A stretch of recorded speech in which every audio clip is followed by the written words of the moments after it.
Now at 9, we meet a Southeast Kansas high schooler who just won the first ever Spanish Creed speaking contest for the National FFA organization. Plus, we'll check out some local Veterans Day celebrations honoring our nation's heroes. And starting a business is never easy, and sometimes it can be even more challenging for U.S. service members. I'm Jennifer Griffin at the Pentagon with some of their biggest hurdles and how Americans can help. Coming up. The 4 states' most watched news starts now. This is KOAM News at 9 on Fox 14. I'm Elise Snowy. The Pittsburgh Fire Department responded late this evening to a call about a house fire at 107 East 23rd Street. According to the fire department, the house was vacant during the fire. No injuries or fatalities were reported. The exact cause of the fire is not yet known. A state investigator will be looking into the cause. We will provide more details as they become available. Chief Meteorologist Doug Hetty joins us with a first look at weather. Well, it definitely turned out to be a nice Friday for us today. Temperatures right about where we should be for this time of the year. Cold start 32 during the morning hours, 63 is where we topped out. Average high 61. So again, where we should be for the first half of November. Record high 79 set back in 1949. All right, let's go outside. We have clear skies, but look at the clouds increasing really along the I-35 corridor, Wichita to Oklahoma City. Even a few showers down through the panhandles. I think most of that moisture is going to fall apart before it makes it here. We may get a random sprinkle in the morning hours. We'll drop back into the 30s, back to 51 by 10 a.m. A lot of clouds during the morning. Of course, we'll look at the rest of the weekend and next week coming up here in just a bit. Checking with you soon, Doug. Veterans Day is tomorrow, so the city of Parsons, Kansas today gathered together to honor our nation's heroes. The Parsons Area Chamber of Commerce held a Veterans Day parade downtown. Veterans were encouraged to come walk with or ride on floats in the parade. It was led off by the Labette Community College Spirit Squad and students honoring those who served. I think that it's a really great way for our community to come together and thank our veterans and acknowledge the sacrifices that they and their families have made for us. The parade started on Central Avenue before going down Main Street and winding back around to the end of Central. Galena High School also honored veterans today. The school held its 17th annual Veterans Day celebration. Local veterans were invited to attend, where students and staff gave speeches and recognized those who risked their lives for our freedom. For our students, it's a great event so they can see what a lot of these folks have did to preserve our freedoms. You can find a list of Veterans Day events in the 4 states on our website, koamnewsnow.com/events. A historic train replica is making its first public appearance in over 20 years at the Joplin Veterans Day Parade. KOAM's Anthony Saviello has more.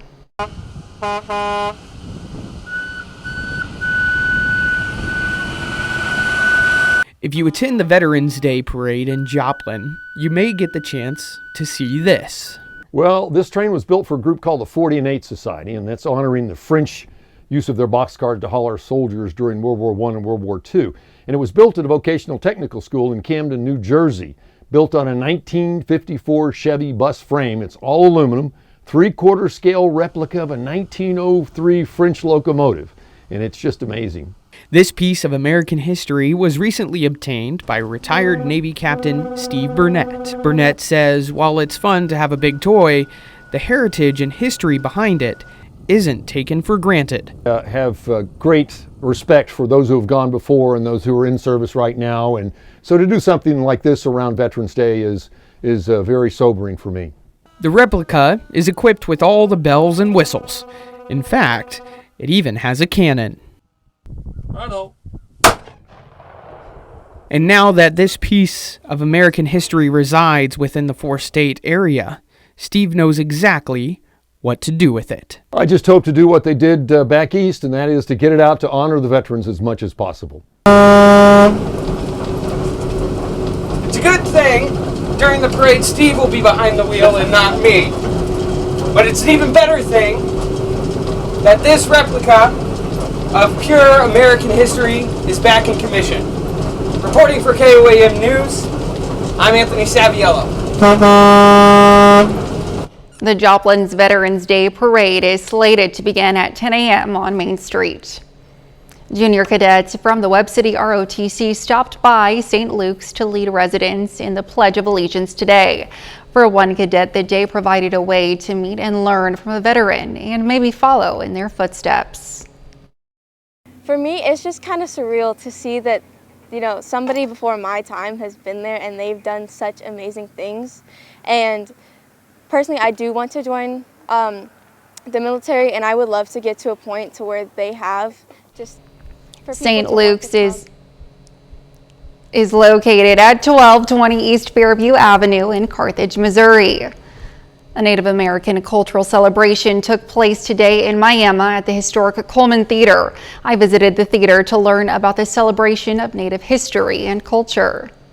Renewing and Empowering Indigenous Narratives, also known as RAIN, is hosting its annual Native American celebration at the Coleman Theater in Miami from November 10th to the 11th. So we're celebrating Native American voices and cultures and everything else about Natives. The celebration, held in conjunction with the Native American Heritage Month, is free to the public. Because of the support of the tribes in the area, it makes it free. So they're the ones that have paid for this, and so they're the ones that provided all these people to come in, and it's free to the public. You don't have to be Native to be here. Come and learn something. The two-day celebration featured events like Native storytelling and shows like Buddy Big Mountain, the first Native American ventriloquist. I am here to bring some light laughter and actually education when no one knows they're being educated. There was also a fashion show featuring Native American designers, including Aaliyah McCormick, who has been featured in New York Fashion Week for her unique Native handbag designs. This one is the logo for bluebird flower, which it's an incredible flower that you make fry bread out of. It's probably the best flour you can use to make fry bread out of. And so I took an actual flour bag, the cloth flour bags, and made a bag out of it.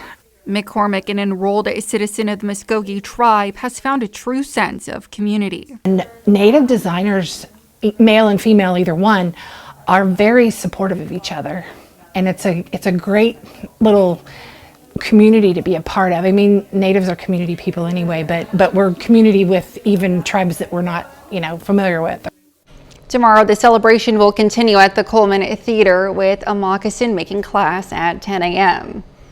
Coming up, some ways to support veterans struggling with mental health. Be careful if you receive a call asking about Medicare. It could be a scam. These calls will specifically ask about personal information such as your Medicare card number, your Social Security number, or other health insurance identification. Remember, Medicare does not call you uninvited and ask for personal or private information. You will usually get a written statement in the mail before you get a phone call from a government agency. More than 3 million veterans experienced mental illness in 2021, according to a national survey on drug use and health, and the data shows nearly half of them didn't seek treatment. Today, as we observe Veterans Day, health experts say you can honor those who have served by supporting them. Mandy Gaither has ways to help veterans and their mental health. In and out of the uniform, U.S. military servicemen and women can face unique mental health struggles, and many veterans don't get the help they need, says clinical psychologist Craig Bryant with Ohio State's Wexner Medical Center. They kind of feel, I can do this on my own. I don't want anybody to help me, and I don't want to bother other people. Having a support system can help, Bryant says, to reach out to veterans checking in on a regular basis, invite them to engage in social activities, exercise with them, or do a hobby together. All of these things increase their sense of connection and has also been shown to elevate positive mood and psychological well-being.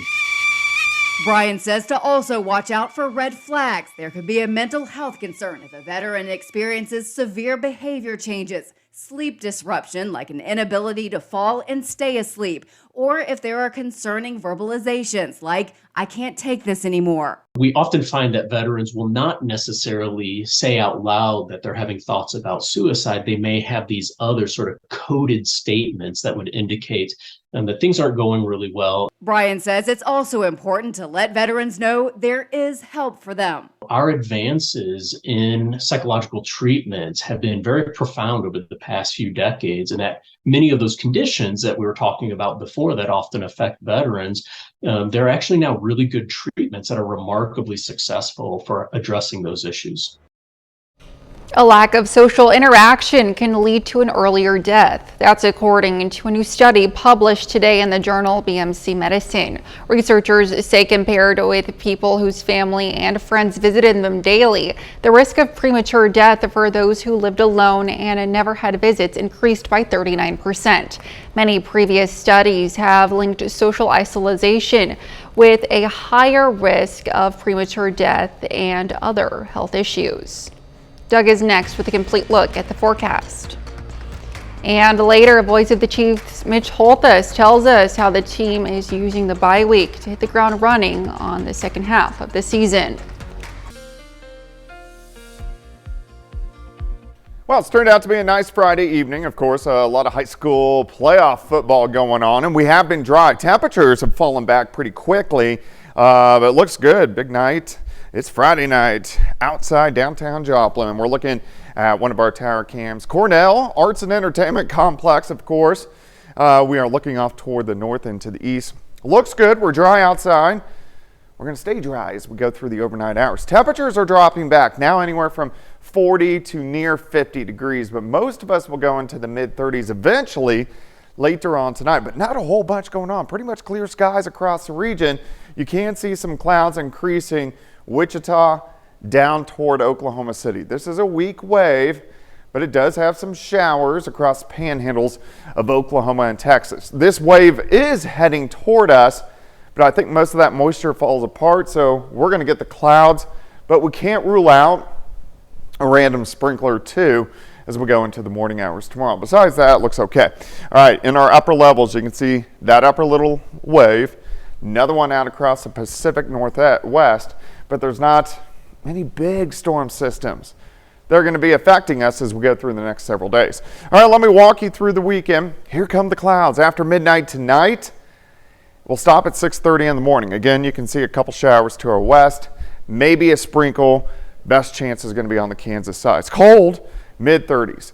By the noon hour, mostly cloudy still, mid-50s. And then once we get into the afternoon hours, a little bit more sunshine than what we're going to see in the morning. You can see a high temps right around 60, maybe 61, maybe a notch or two cooler than what we did see today. But again, right where we should be for this time of the year. We clear out tomorrow night. We cool down again. We drop back into the mid to upper 30s. So another chilly night to start the day off on Sunday. And then Sunday looks pretty good, a little bit warmer. A lot more sunshine. We go into the mid 60s across the region and not as cold on Sunday night into Monday morning. So overall, the weekend's looking pretty good. If we break it down, 60 on Saturday, 64 on Sunday, great fall-like weather, chilly nights, mild and sunny afternoons. All right, let's go down the road. We're going to start with Monday morning. So Monday into Tuesday, a weak wave passes just to our south. We get some clouds, but right now it looks like the rain stays to our south. We have a little stronger storm system that finally moves in late next week into next weekend, but this kind of starts the flow for the beginnings of this next active part of the pattern, and we have several storm systems which are going to drop in the week of Thanksgiving. Of course, that's a big travel week, so we're going to have to keep our eyes on that. All right, 60 tomorrow, 64 Sunday, 67 on Monday, pushing 70 on Tuesday and Wednesday, and mainly dry over the next several days. Elise? All right, thanks, Doug. A Uniontown high school sophomore wins the National FFA Spanish Creed Speaking Contest. Maria Cibrian Vasquez won the first ever national level event. Kansas doesn't yet offer a Spanish Creed contest, but 16 other states do, including California, where Cibrian recently moved from. KOAM's Fernanda Silva spoke to the sophomore about her exciting journey. Puedo ejercer influencia en mi hogar y en la comunidad que se mantendrá firme por mi parte en esta inspiradora tarea. This is Maria Ciprian Vasquez's favorite part of the FFA Creed. Reciting it in Spanish took her to the top of the first FFA national level Spanish Creed speaking contest. Winner, Maria Ciprian Vasquez from Kansas. Yeah! It's really special to me, being able to represent not only my language, but all the Hispanics out there that speak Spanish. The competition, which has an English version, aims to develop public speaking abilities, highlighting the organization's values and beliefs. The contest was not only a source of pride for her and her family, but also of self-esteem. Maria grew up between California and Mexico. In the fall semester, she started her journey to Southeast Kansas in Uniontown. She's the only Hispanic student in her high school. It was pretty hard. Sometimes people aren't very nice, and you just have to adapt to it. I gained everyone's respect, and now, I even go to gas stations, and people just recognize me, and they're like, oh, you're the one who won the Creed. It's just amazing. I think anytime that a student sees another student, especially from their school, have success at that level, I feel like it can be motivating for them, and they want to experience something similar to that. Maria hopes to inspire not only Uniontown, but the state of Kansas Hispanic community. I'm trying constantly to advocate having a Spanish Creed competition here in Kansas because, coming to the state, it's not a thing here. And I had the privilege to be the one who represented Kansas in this competition. A privilege she doesn't take for granted. In Uniontown, Fernanda Silva, KOAM News. After the competition, Uniontown schools organized an assembly to celebrate Maria Ciprian Vasquez's achievement. The school says it's an opportunity to let her know that not only do they accept her, but they are also proud of her. Coming up, trying to avoid another shutdown. The clock is ticking as the U.S. is once again bracing for a government shutdown. I'm Griff Jenkins in Washington. I'll have that story coming up. A day meant to show honor to veterans could be marred by fraudsters. As Veterans Day approaches, the Federal Trade Commission is warning about charity scammers targeting unsuspecting consumers who want to help veterans. The FTC is sharing some tips similar to watching for most potential scammers. Don't click on links in messages or emails without confirming the origin. Avoid unusual ways to donate, like gift cards or wire transfers. Some 2 million businesses across the U.S. are veteran-owned. They employ more than 5 million Americans, according to the most recent government statistics. Military-affiliated businesses, however, face extra challenges as service members transition into entrepreneurship. Fox News Chief National Security Correspondent Jennifer Griffin has this story just in time for Veterans Day. Every other weekend, active Air Force reservist Samantha Snabs serves as an officer in the Air National Guard.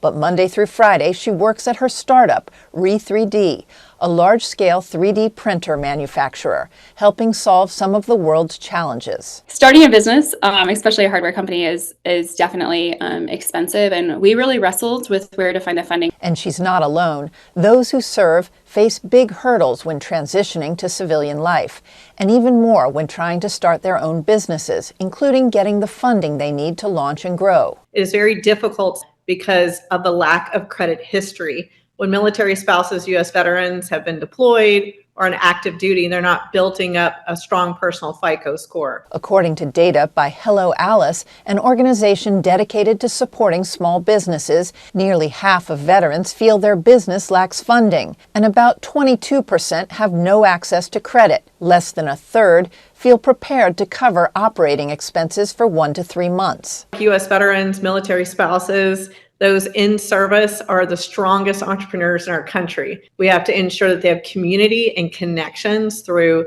accelerators, relationships, nonprofits. But it's not all challenges. Veteran small business owners have increased their revenue, which has doubled from just under $25,000 in 2021 to between $51,000 and $100,000 in 2023. Additionally, the vast majority of U.S. veterans that we've polled are planning on hiring in 2024. So these are massive job creators. Despite the pandemic, we've doubled our revenue, and we intend to do so again next year. Owners and experts say the best way to help support military and veteran-owned businesses is to shop locally, hire veteran vendors, and volunteer with those businesses. At the Pentagon, Jennifer Griffin, Fox News.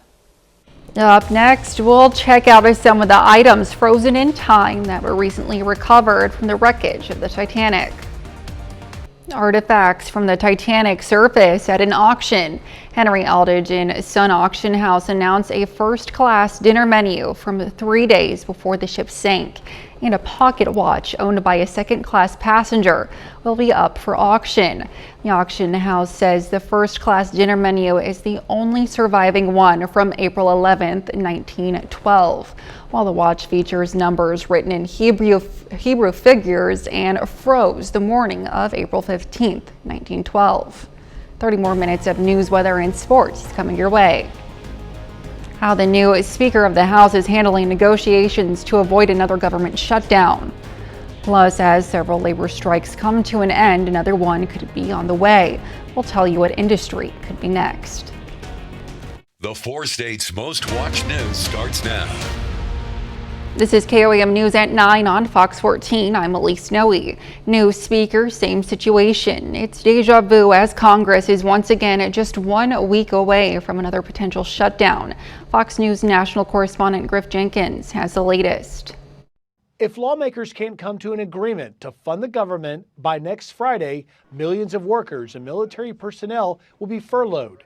House Speaker Mike Johnson did not set a concrete path forward to fund the government this week. Trust us, we're working through the process in a way that I think the people will be proud of. And we've got a lot of business to attend to here. There are 3 possible ways forward. A bipartisan continuing resolution, which keeps the government operating while lawmakers negotiate a longer deal, but some conservatives balk at those spending levels.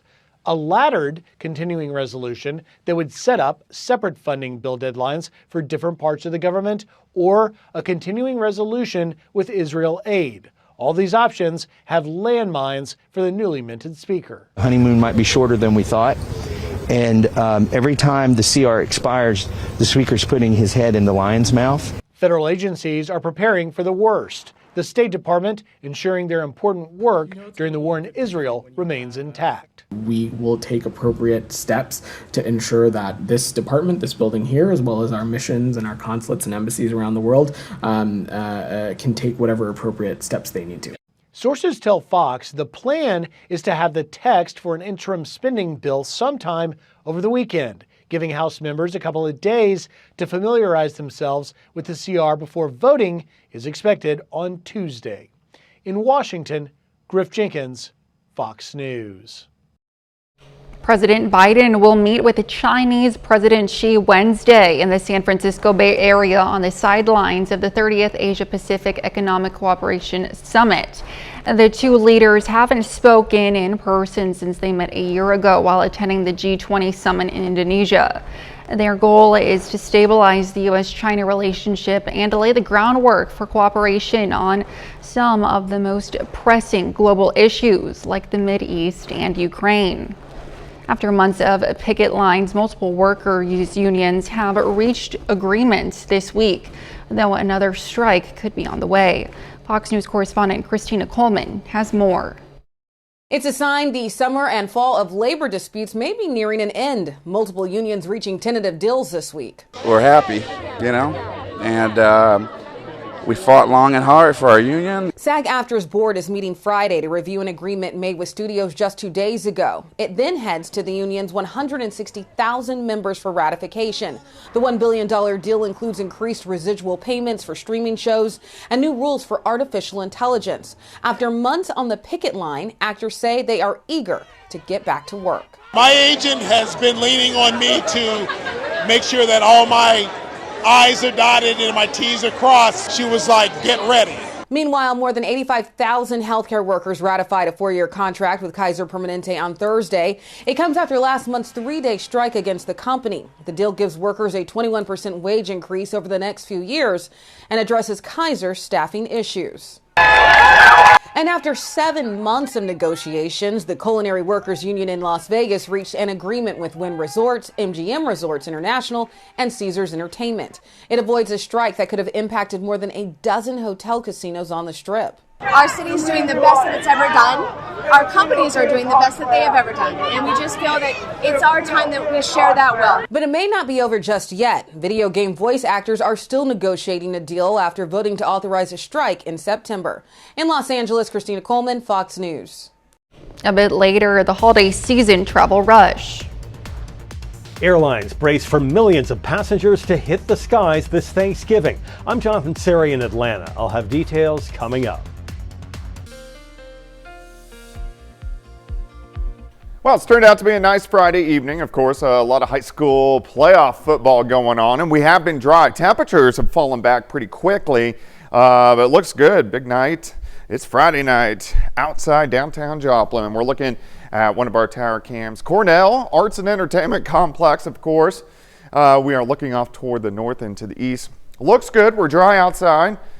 We're going to stay dry as we go through the overnight hours. Temperatures are dropping back now anywhere from 40 to near 50 degrees, but most of us will go into the mid-30s eventually later on tonight, but not a whole bunch going on. Pretty much clear skies across the region. You can see some clouds increasing Wichita down toward Oklahoma City. This is a weak wave, but it does have some showers across panhandles of Oklahoma and Texas. This wave is heading toward us, but I think most of that moisture falls apart, so we're going to get the clouds, but we can't rule out a random sprinkler too as we go into the morning hours tomorrow. Besides that, it looks okay. All right, in our upper levels, you can see that upper little wave, another one out across the Pacific Northwest, but there's not any big storm systems. They're going to be affecting us as we go through the next several days. All right, let me walk you through the weekend. Here come the clouds. After midnight tonight, we'll stop at 6:30 in the morning. Again, you can see a couple showers to our west, maybe a sprinkle.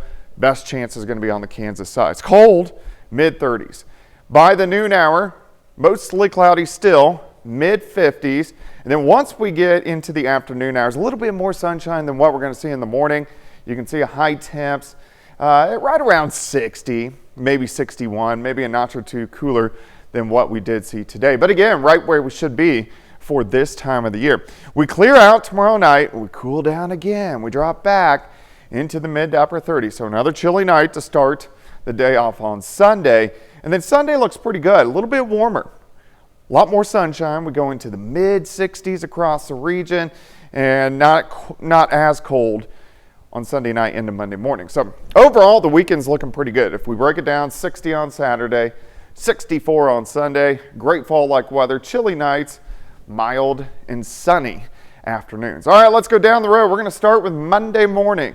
So Monday into Tuesday, a weak wave passes just to our south. We get some clouds, but right now it looks like the rain stays to our south.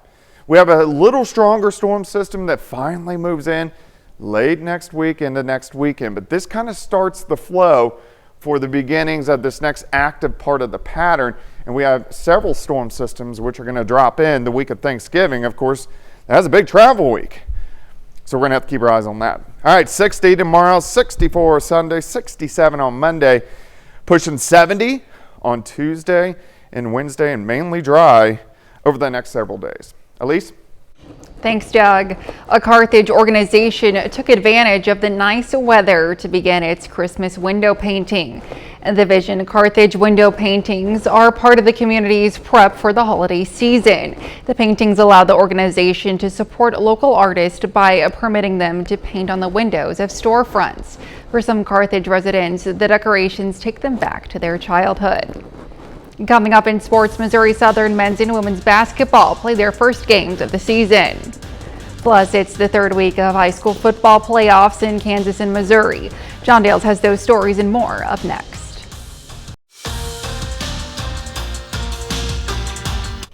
High school football playoffs roll along, and our local teams just refuse to lose. At least that was the case last week. Throughout Kansas, Missouri, and Oklahoma, 20 of our high school football teams are still alive in the playoffs. That means we've got a special playoff edition of Four States Friday night in just about 30 minutes on KOAM. Our game of the week is a district championship between Webb City and Carthage. We also have two other battles between our local schools. Mount Vernon, who you see right here, playing Seneca. Carl Junction faces Nevada. In Kansas, Parsons plays Topeka Hayden, who's undefeated. Myself and Brock Baldridge have highlights and scores from all those games and more at 10:15. Missouri Southern men's, women's hoop, and women's hoops opened their season this afternoon in a couple of conference crossover games. Now the Lions men's team drops its first contest of the season, 99-81 to Minnesota State Moorhead. Winston Desisau scores 14 points on 5 of 6 shooting in a loss. Lions are back at it tomorrow at 1 against Bemidji State. But Missouri Southern women's basketball starts the season 1-0. The Lions take down Harding 76-72. Ryan Franklin leads all MoSo scorers with 18 points. She adds 13 rebounds to make it a double-double. They play Henderson State tomorrow at 11 a.m. Over to college football. Tomorrow is senior day for both Pittsburgh State and Missouri Southern. The Gorillas need a win to earn a spot in the playoffs. The Lions out of the playoff picture, but try to finish the regular season strong. Pitt State hosts Central Oklahoma on senior day. The Gorillas coming off their first loss of the season to Missouri Western last week. Kickoff at Kearney Smith Stadium is at 2 o'clock. As always, we'll bring you the highlights afterwards on KOAM. Meanwhile, Missouri Southern hosting the team that just ended PSU's perfect season. That's Missouri Western. Griffins making a playoff push themselves. Lions trying to play spoiler. We'll bring you the highlights of that one as well. Over to the NFL, it's the Chiefs' one and only bye week of the regular season. More on that in this week's Minute with Mitch.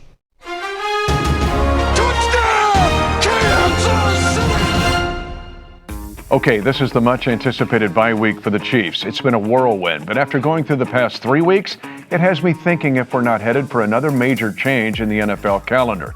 The Chiefs lost to Denver a couple weeks ago. Okay, credit to the Broncos, but the following week we had to go to Germany.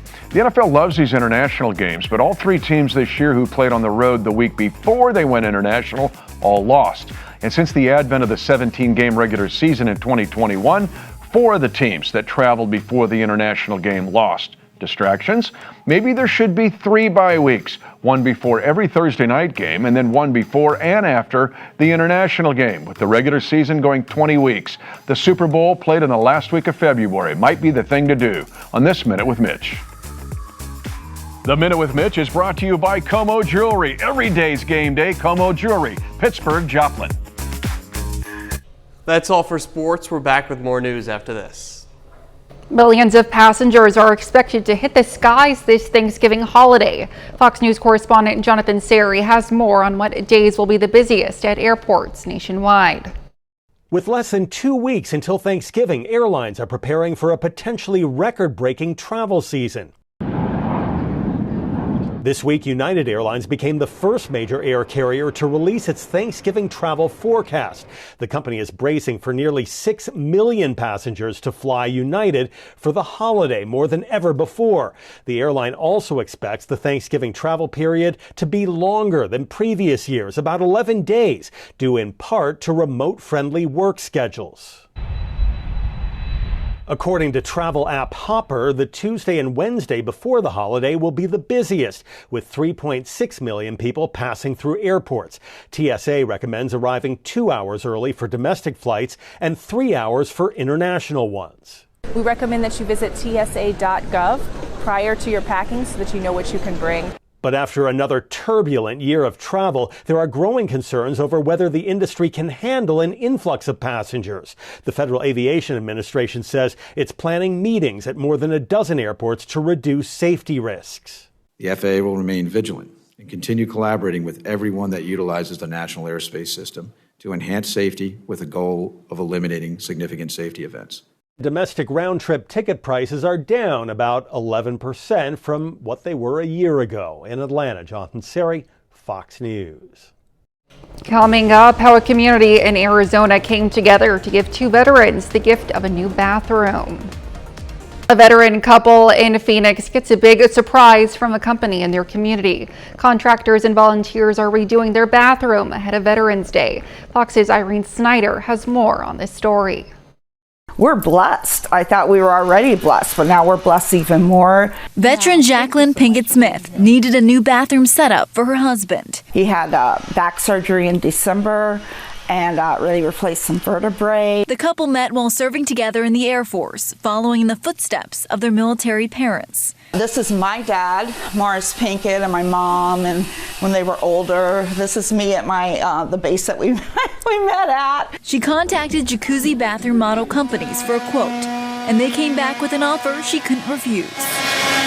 And then they called back and said, no, you're going to get it for free. I was like, okay. It's part of an annual Veterans Day program called Baths for the Brave. Today they're demoing the bathroom, remodeling it with a shower seat. We started around 7:30 this morning. The demo is going on right now and the bathroom will be completed today. There are 2 installers and a plumber that are on the project right now. It's still surreal.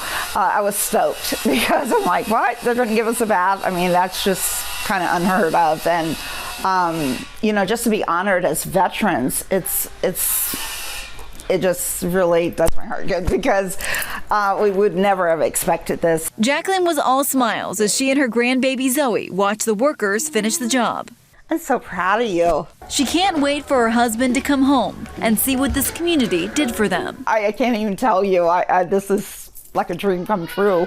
Being able to have it done for us and then to see the results. Oh. That's our time for tonight. Thanks for joining us. We'll leave you with video of penguin chicks at a San Diego Zoo SeaWorld. Thanks for making us part of your night.